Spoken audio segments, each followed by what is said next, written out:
there's many of us that will live with cancer and have to coexist with this disease.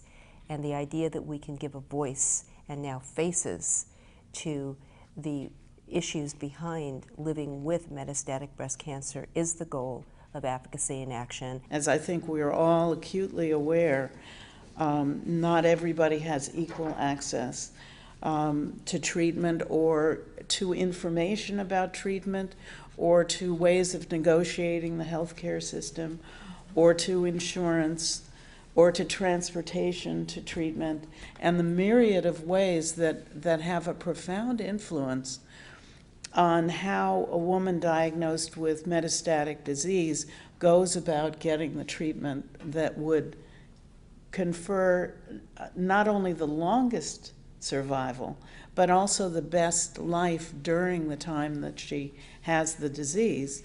If you try to understand what it's like to live with metastatic disease, you know, you're coming to grips with your own mortality, you're seeking treatments that hopefully will have good response for you.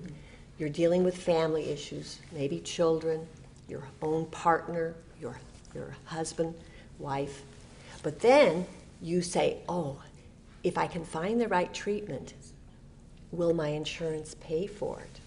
And then before the new healthcare law, there were lifetime limits, which I had never heard about. And I'm an educated lady, but I never paid attention that closely to my healthcare policy.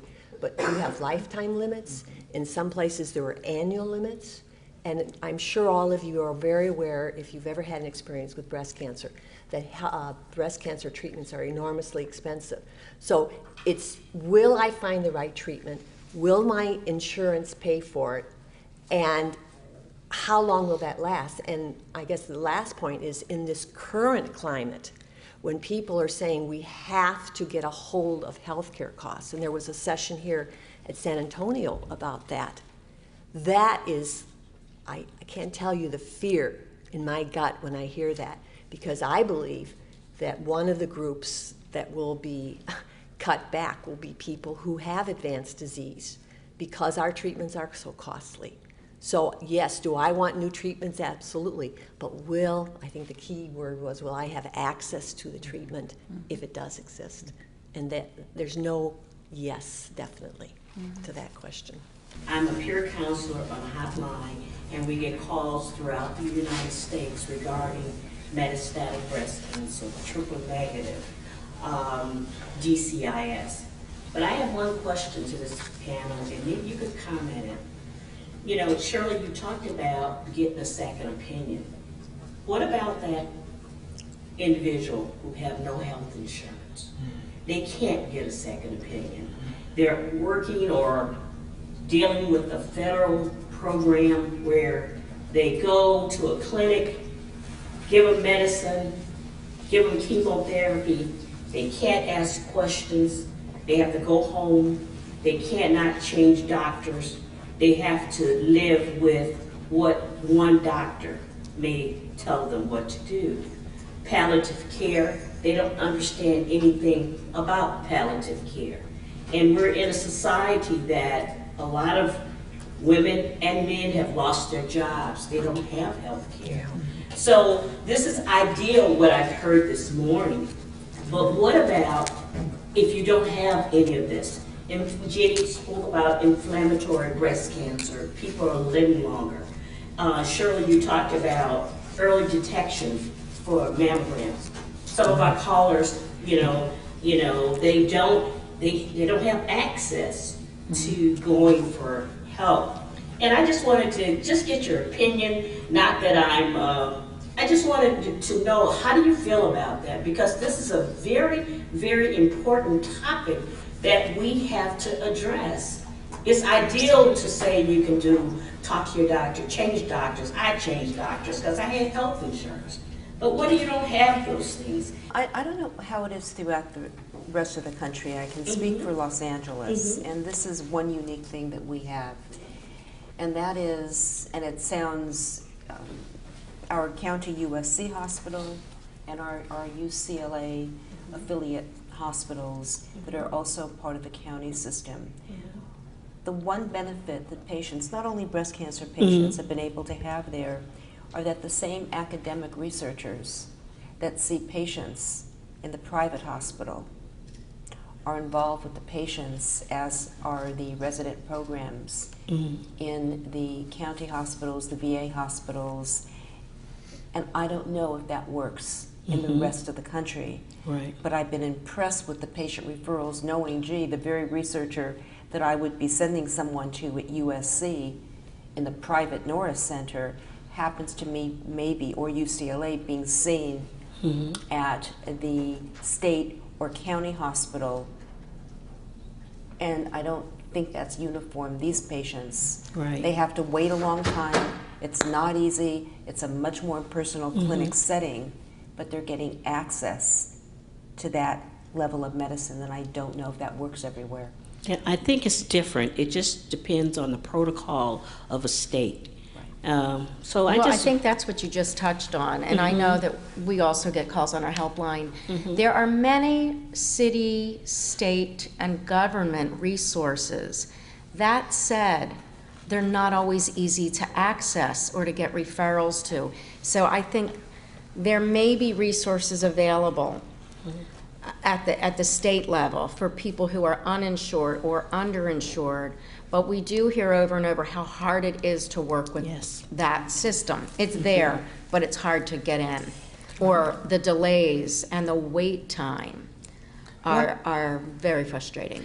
One of the things that every American family should know that is dealing with this disease is that a diagnosis of metastatic breast cancer will qualify you for Social Security disability insurance, which means that you are eligible for a payment retroactive to your diagnosis, but more importantly, that you will be eligible, there's a delay for Medicare, and Medicare does cover high quality care for metastatic breast cancer. Now, this isn't an option that's open to people who have not worked the required That's what I number was of gonna say, quarters. right. This is the great limitation. Those people, depending on their means, may have to rely on Medicaid or on clinics that such as those you're talking about, and definitely that's not optional, and that's presumably not optimal, and that's presumably one big reason why we see these difference in survival Right. with disadvantaged populations who have much higher rates of not being insured.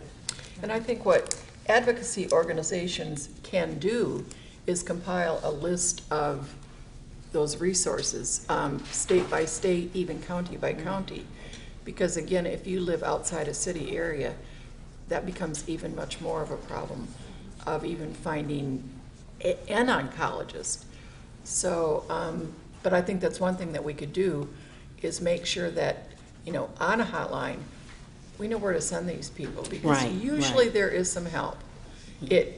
Granted, we do not have equal quality health care for everybody in the United States. Right. At YME, we have a database with support, but we need more because so many people are utilizing that same support. So as an advocate, I think we need more participation from other organizations.